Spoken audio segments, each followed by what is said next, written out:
Terceira parte do nosso Evangelho no Lar, Evangelho segundo o Espiritismo, capítulo 16, não se pode servir a Deus e a Mamon, item 2, que ainda faz parte do tópico salvação dos ricos.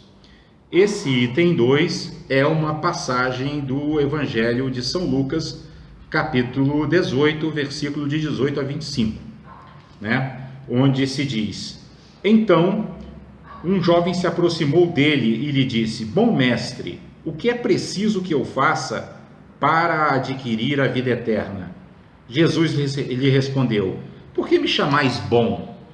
Só Deus é bom. Isso aqui já é um ponto assim, bem interessante para a gente refletir, né? Por que Jesus fala isso, né, para ele? Responde dessa forma com uma pergunta, né? Por que me chamais bom, né? Porque Jesus, como um ser iluminado que era, ele não tinha mais um ego dominando a sua natureza espiritual, né? Então, ele aqui dá um ensinamento mostrando assim, olha, não corram atrás de elogios, porque não é isso também que eu estou fazendo, né? A nossa grande motivação, como nós dissemos agora há pouco na nossa segunda parte, deve ser trazer benefício aos seres, e não ser elogiado porque trago benefício aos seres. Então, por isso que ele não aceita essa designação de bom mestre, né? Ele aceita de mestre. É curioso isso.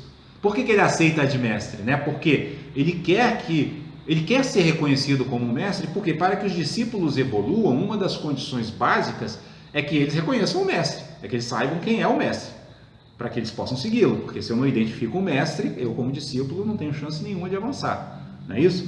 Então ele quer realmente que os discípulos o reconheçam como mestre. Agora, começar a colocar uma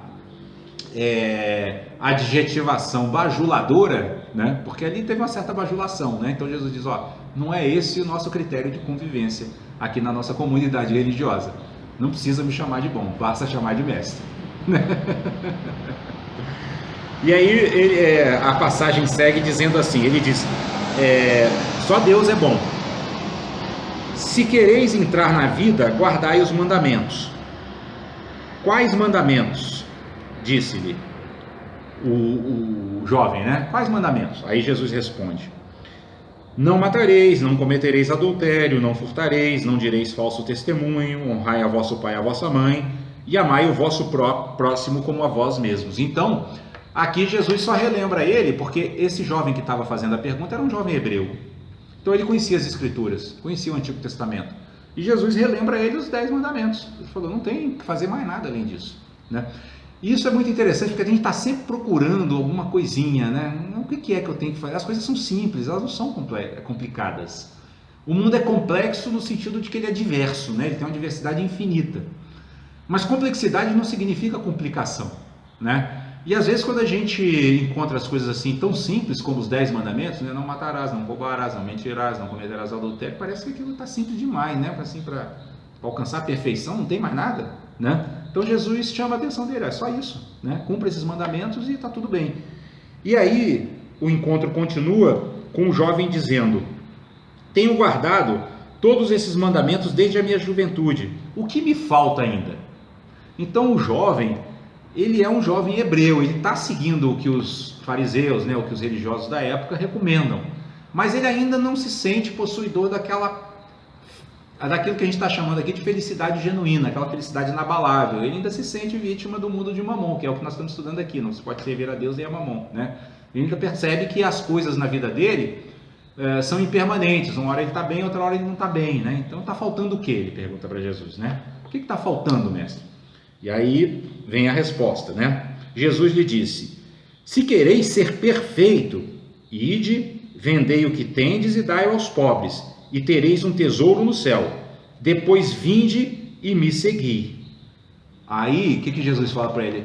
Bom, então você está querendo ser perfeito, né? Você não está querendo só ser um bom hebreu, né? Você está querendo atingir os níveis mais altos da espiritualidade. Aí, o que ele diz para ele? Em resumo, desapego. Vende, e o jovem era rico, né? Vocês lembram no começo da passagem, um jovem rico.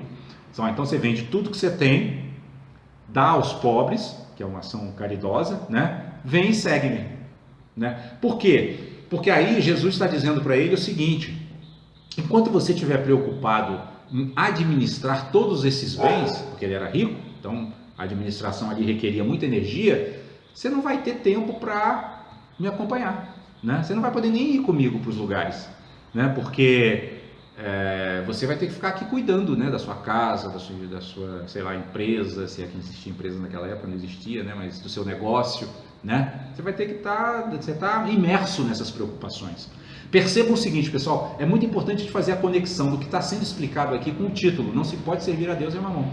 Então Jesus está explicando a ele, ó, não dá para fazer as duas coisas ao mesmo tempo, né? Por isso ele diz, se você quer ser perfeito, aí você vai ter que se desfazer dessa bagagem toda, que é um grande peso, porque lá depois, numa outra passagem, ele vai dizer, leve o meu jugo e suave o meu fardo. Não dá para fazer a caminhada que eu, Jesus, estou propondo, carregando todo esse peso.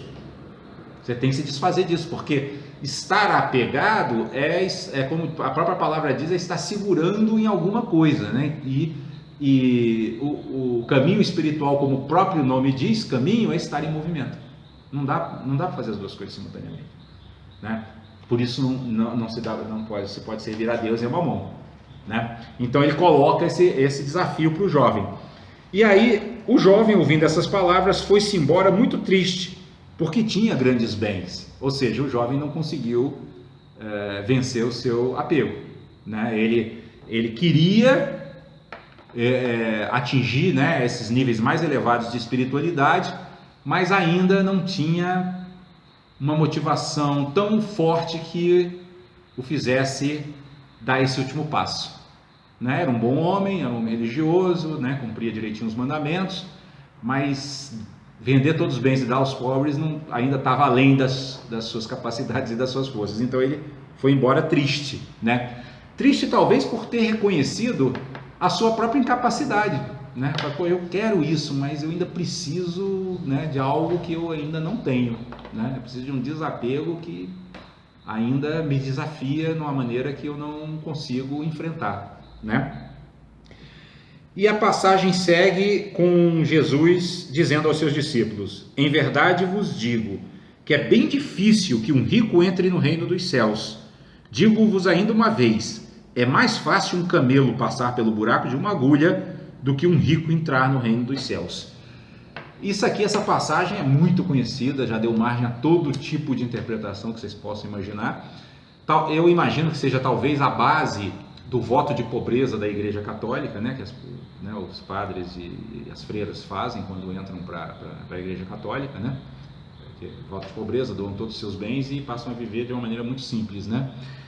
Porque Jesus aqui, quando ele diz isso, né, que é mais fácil passar um camelo no buraco de uma agulha do que um rico entrar no reino dos céus, ele está falando sobre a dificuldade que o próprio jovem aqui enfrentou. Você vê que ele dá esse ensinamento logo após o jovem ir embora. Ele vira para os discípulos e fala isso. Então o que ele está querendo dizer? Que se eu tiver riqueza eu não posso entrar no reino dos céus? Não, ele não está dizendo. Até porque ele diz, é mais fácil, mas ele não está, né, dizendo que é impossível. Ele não está dizendo que é impossível, né, um rico entrar no reino dos céus. Ele está dizendo que é difícil. Por que é difícil?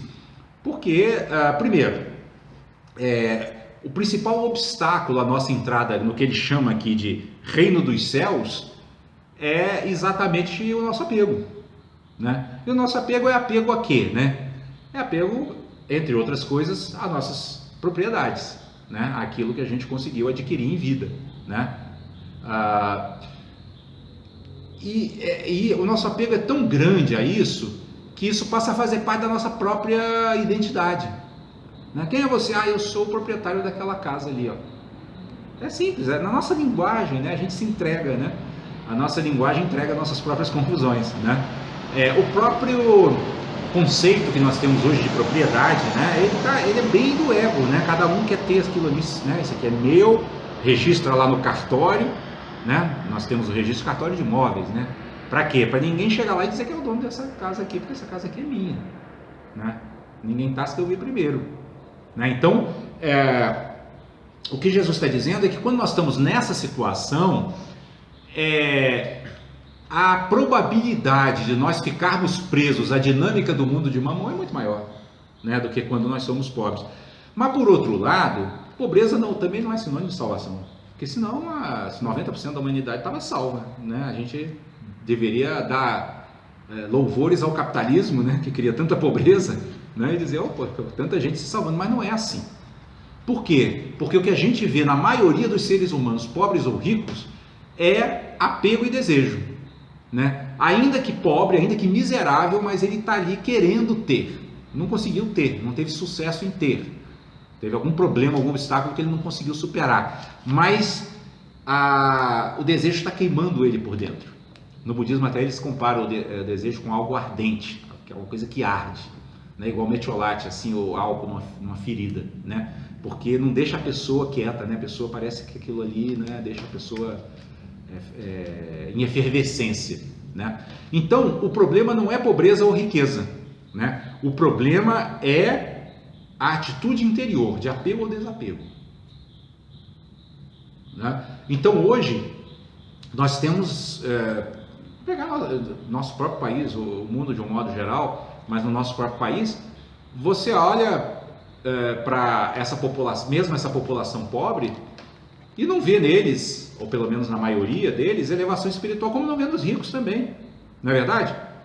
Então não é a questão de ter ou não ter riqueza, né? É a questão de que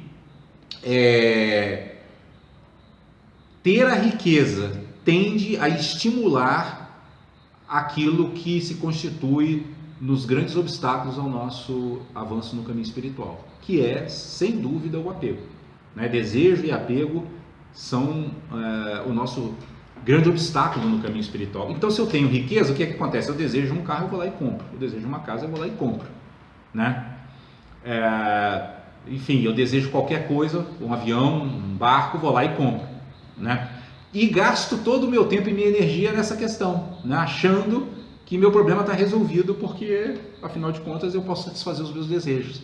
E quando, na verdade, o problema é o desejo, né? Então, agora, por outro lado, também, a pobreza, se não vista de um ponto de vista mais elevado, ela também vai gerar grandes obstáculos, como, por exemplo, a revolta. Como, por exemplo, a criminalidade. Não tem, outros têm, então eu vou roubar, então eu vou matar. Então, né? Por que eu estou falando tudo isso? Porque para que a gente não fique achando que a questão do nosso avanço no caminho espiritual está lá fora. Aquilo que a gente veio dizendo, inclusive, durante todo esse evangelho de hoje, né? Não está lá fora, está dentro. Seja eu pobre, seja eu rico, a questão é como eu me relaciono com o meu status social, né? Como é que eu retiro dele lições para o meu avanço espiritual? Como é que eu crio a capacidade de transformar aquilo em prática espiritual? Porque aí sim, né? Aí eu, como rico, por exemplo, eu posso ajudar muitas pessoas, posso trazer benefício a muitos seres, vou ter tempo para meditar, para praticar, né? Vou ter uma casa grande com uma sala de meditação, alguma coisa assim. E eu, como pobre, vou poder criar uma vivência de simplicidade, né? E de transformação de todas as dificuldades materiais que eu enfrento na vida em fortaleza interior. Mas vocês percebem que isso é o que? É atitude interna. Isso não é atitude externa. E não significa também que o pobre tenha que se resignar, ficar, não, eu sou pobre mesmo. Não, ele pode trabalhar por ter uma vida melhor. Mas na proposta evangélica, o que Jesus diz é assim, que a gente não gaste nosso tempo e nossa energia toda nisso, em ter uma vida melhor ou em manter a boa vida que eu tenho. É isso. Mas sim que eu use essas coisas como uma ferramenta para a minha evolução espiritual. Então é isso, gente, que a gente precisa talvez hoje tirar como grande lição do nosso estudo evangélico, né? Servir a Deus e servir a Mamon significa basicamente o seguinte: servir a Deus servir a Mamon eu me deixo arrastar pelas condições externas da minha existência, né? Seja, se eu for rico, sou arrastado pela riqueza. Se eu for pobre, sou arrastado pela revolta, pela indignação, né? E servir a Deus significa, se eu sou rico, eu exercito a caridade. Eu aproveito o tempo que eu tenho para praticar, para fazer a prática espiritual. E se eu sou pobre, eu aproveito a minha própria pobreza como um exercício espiritual de fortalecimento da minha alma. Ok? Ok, da própria alma e da alma do próximo. Nesse que está falando, eu estou me lembrando de uma florista, uma pessoa simples, né? Mas assim, uma idade média, né, muito velha nem jovem, e ela assim falando, eu queria que todo mundo fosse feliz como eu sou. Interessante. Interessante, né? É uma pessoa pobre, então ela projeta para o próximo, né? Um desejo de felicidade que ela sente. Ela tem os tesouros, né, que Jesus É. fala, tesouros que as traças não roem, a ferrugem não come, né? Exato. Porque quando ela diz, eu queria que as pessoas fossem felizes como eu sou, Aham. ou seja, que fossem felizes sem depender de outras coisas que não Aham. o seu próprio estado interno, né, Uhum. de alegria por estar vivo, por estar Uhum. trabalhando, por poder trazer benefício, né? Aham. Mas é importante esse ponto que você destacou, sem dúvida nenhuma, né? A alma dos outros também, né, faz parte desse objetivo. Porque a gente tem enfatizado muito aqui em separatividade, né? Então, ao trazer benefícios para o outro, eu trago benefícios para mim, né? E ao fazer com que minha alma cresça em compaixão, em amor e em bondade, inevitavelmente eu também vou trazer benefício para o outro. É a lei do retorno, né? Exatamente, a lei do retorno, né? Que nada mais é do que a expressão de uma grande unidade. A lei do retorno é porque a nossa linguagem ainda é dual, né? Então é como se eu fizesse lá e retornasse para cá. Mas no fundo é porque tudo é uma grande unidade. É igual o corpo, né? O corpo cresceu, todas as células crescem, não tem como uma crescer mais que a outra, né? A célula do fígado, a célula do estômago, a célula do cérebro e tal. Cresceu o corpo, cresce todo mundo. Não cresceu o corpo, não cresce ninguém, né? Teve saúde o corpo, todas as células têm saúde. Adoeceu o corpo, todas estão com problema. Então é uma grande unidade, né? Então, e o mundo é assim, é um grande corpo, né? Onde não tem como você mexer num ponto sem que os outros também se beneficiem ou se prejudiquem, dependendo da qualidade da ação que você está praticando. A rede. A rede.